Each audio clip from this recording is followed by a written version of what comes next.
Hi friends, எண்ணெய் கத்திரிக்காய் குழம்பு எப்படி வைக்கிறதுன்னு பார்க்கலாமா? அங்கே வீடியோக்குள்ளே பார்க்கலாம். நான் ஒரு நெல்லிக்காய் சைஸு புளி எடுத்து ஊற வச்சுக்கிறேன்.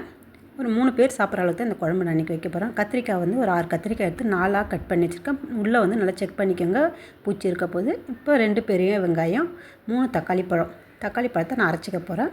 நல்லெண்ணெயை ஊற்றி சட்டியில் நல்லெண்ணெய் ஊற்றிங்க. எண்ணெய் காஞ்சதுக்கப்புறம் கட் பண்ணி வச்ச கத்திரிக்காயை எடுத்து எண்ணெயில் போட்டு வதக்கிக்கலாம். நம்ம வதக்கி நல்லா வதங்கினதுக்கப்புறம் எடுத்து ஒரு தட்டில் மாற்றிக்கலாம். ஏன்னா கத்திரிக்காய் வந்து அப்படியே குழம்பு கூட போட்டுட்டோன்னாக்கா கரைஞ்சிடும். அதுக்காக இந்த மாதிரி எடுத்து வச்சுட்டு லாஸ்ட்டாக ஃபைனலாக போட்டுக்கலாம்.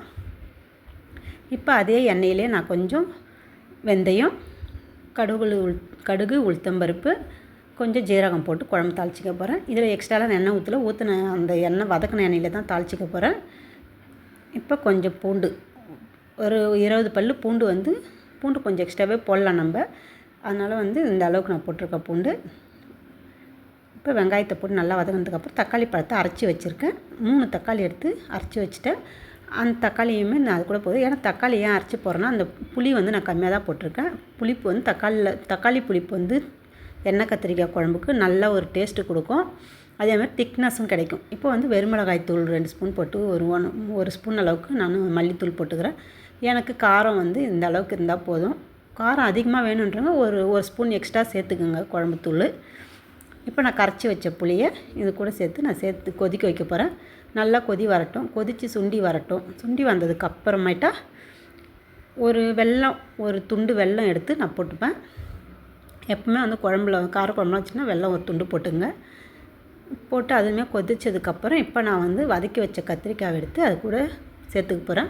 சேர்த்து நல்லா கொதித்து வரட்டும். அதுக்கு பக்கத்துலேயே ஒரு கடாய் வச்சு லைட்டாக நல்லெண்ணெய் விட்டுங்க. இதில் வந்து வேறு எந்த எண்ணெயும் கலக்காதீங்க, நல்லெண்ணெய் மட்டும் போடுங்க. ஒரு கைப்பிடி அளவுக்கு சுண்டைக்காய் எடுத்துருக்கேன். சுண்டைக்காய் மண் இல்லாத நல்லா இது பண்ணிவிட்டு க்ளீன் பண்ணிவிட்டு எடுத்துக்கோங்க. இப்போ சுண்டைக்காயை வதக்கிட்டு நான் அந்த குழம்பு கூட சேர்த்துக்க போகிறேன். இதனால தான் நான் ஃபஸ்ட்டு நான் எண்ணெய் வைக்கலை. இப்போ இதில் சேர்த்தனா எண்ணெய் நம்மளுக்கு அதிகமாகிடும். அதுக்காக லைட்டாக ஊற்றி நான் வதக்கி நான் இதை கூட சேர்த்துக்கிறேன். எண்ணெய் கத்திரிக்காய் குழம்பு ரெடி. வாங்க சாப்பிட்லாம். சுட சாதம் வடித்து கோஸு கூட்டு வச்சு அப்பளம் வச்சு நான் எண்ணெய் கத்திரிக்காய் குழம்பு ஊற்றி சாப்பிட போகிறேன். நீங்களும் இந்த மாதிரி வீட்டில் ட்ரை பண்ணி பாருங்கள். கமெண்ட் பாக்ஸில் கமெண்ட் பண்ணுங்கள் எப்படி இருந்ததுன்னு. ட்ரை பண்ணி பார்த்துட்டு பெல் பட்டனை கிளிக் பண்ணுங்கள். நான் போடுற வீடியோ நீங்கள் பார்க்கணும். நான் என்னோடய சேனல் சப்ஸ்கிரைப் பண்ணி வச்சுங்க. ஓகே, பாய்.